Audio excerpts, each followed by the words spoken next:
news recap reaching you from Rulers World Television, Ibadan. First, the airlines. Tinubu to governors obey verdict on council autonomy. Shomale NMDPRA CEO needed to be hanged. Akpabio backs death penalty for kidnappers. Owes Tinubu kidnap rescue feat. Pledges block votes for 2027. EU agrees massive loan for Ukraine. Trump expands United States travel ban. Now the news in details. My name is Ololade Bolarinwa. President Bola Ahmed Tinubu has urged Nigerian state governors to comply with court rulings affirming financial autonomy for local government councils. The call comes after judicial decisions underscore the constitutional requirement that local councils operate independently of undue state interference, particularly in financial matters. Tinubu emphasized that respecting the rule of law and the separation of powers is essential for strengthening grassroots governance and ensuring effective service delivery to citizens. He also reminded governors that adherence to legal verdicts fosters public trust and supports democratic principles. The president's directive seeks to resolve ongoing tensions between state governments and council over revenue allocations and administrative authority, aiming to foster cooperation and reduce friction in governance processes at the subnational level. Former Edo State Governor Peter Oshiomhole made controversial remarks regarding the leadership of the National Maritime and Dock Workers Protection and Rescue Agency, NMDPRA, stating that its chiefs needed to be hanged. His comments delivered during a public event have sparked widespread debate across political and civil society circles. That was removed and I celebrated it last night. He needed to be hanged. In my previous statement, I said if we don't hang him, he will hang Nigeria. Because anyone who is opposed to jobs being created in Nigeria, who prefer importation, importing poverty here and exporting our prosperity abroad, do not deserve to live. I want to see how his case will be pursued to conclusion. And I want to congratulate you and more importantly salute our president for acting properly without allowing for a vacuum. And I'm still going to drink tonight because of the removal of Farouk. Oshiomhole's remark come amid growing concerns about alleged malpractice and governance issues within the agency, which critics arguing that such statements by senior political figures might escalate tensions rather than promote due process. Human rights advocates and legal experts have condemned the call for capital punishment as inappropriate and extrajudicial. The controversy has reopened conversations around accountability in public office and the appropriate measures for dealing with alleged corruption or mismanagement, with many calling for formal investigations instead of inflammatory rhetoric.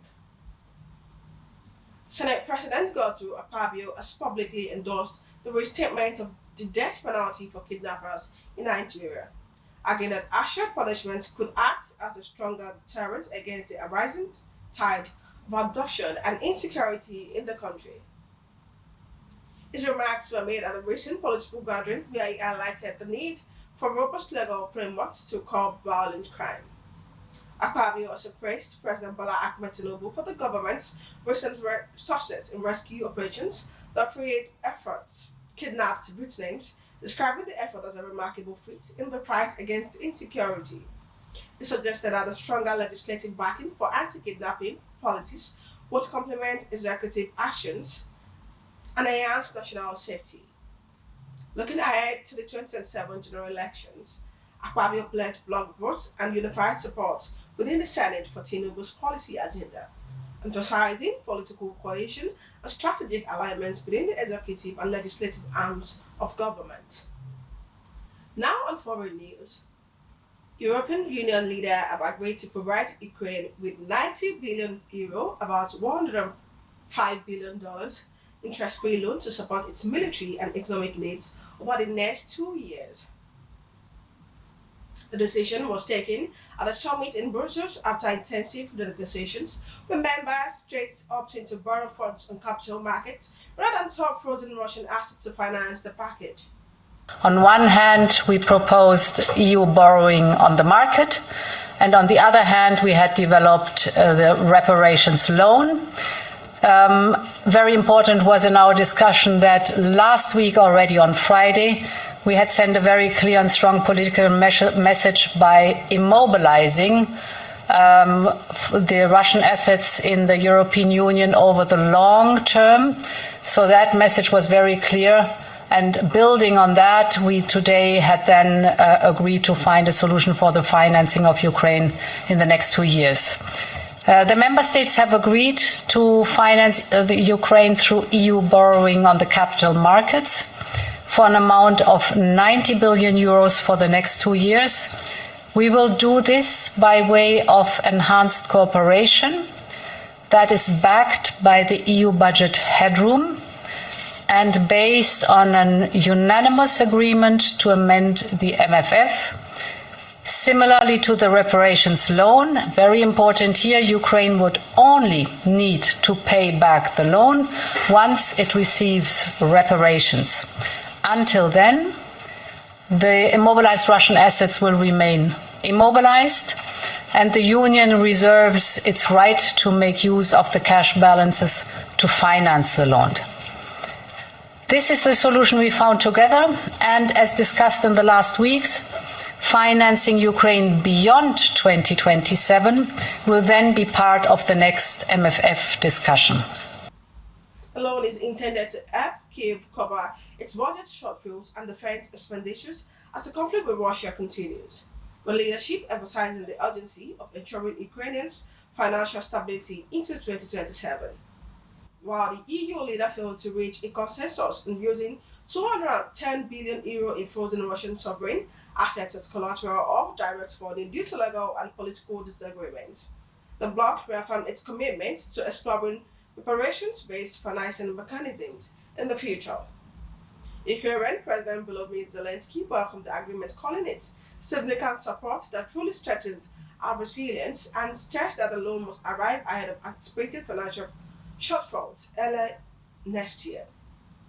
EU leaders from Germany, France, and other key states described the deal as both as a practical and political signal of unity, despite divisions over the frozen assets issue. The United States administration under President Donald Trump has expanded its travel ban and restrictions to include dozens of countries, significantly broadening the scope of entry prohibitions and partial visa limits. The new measures set to take effect on January 1, 2026, and several nations the full ban list while imposing additional restrictions on many others. Among the nearly fully banned countries are Syria, Burkina Faso, Mali, Niger, South Sudan, and nationals holding Palestinian Authority-issued travel documents. A further 15 countries, including Nigeria, Angola, Senegal, Tanzania, and others, face heightened travel restrictions affecting tourists, students, and other visa categories. The White House has cited national security concerns, deficiencies in vetting protocols, and information sharing gaps as the key reasons for the expanded restrictions. While exemptions remain for certain categories, such as diplomats and lawful permanent residents, critics argue the policy restrains international relations and disproportionately impacts African, Middle Eastern, and Caribbean nations. That will be all for now on Rulers World News Media. For more updates, visit our website at www.rulersworldtelevision.com. Also, subscribe to our YouTube channel, Rulers World Television, and follow us on our social media handles, X, Instagram, TikTok, and Facebook, all at Rulers World Television. My name is Ololade Bolariwa. Thank you for watching.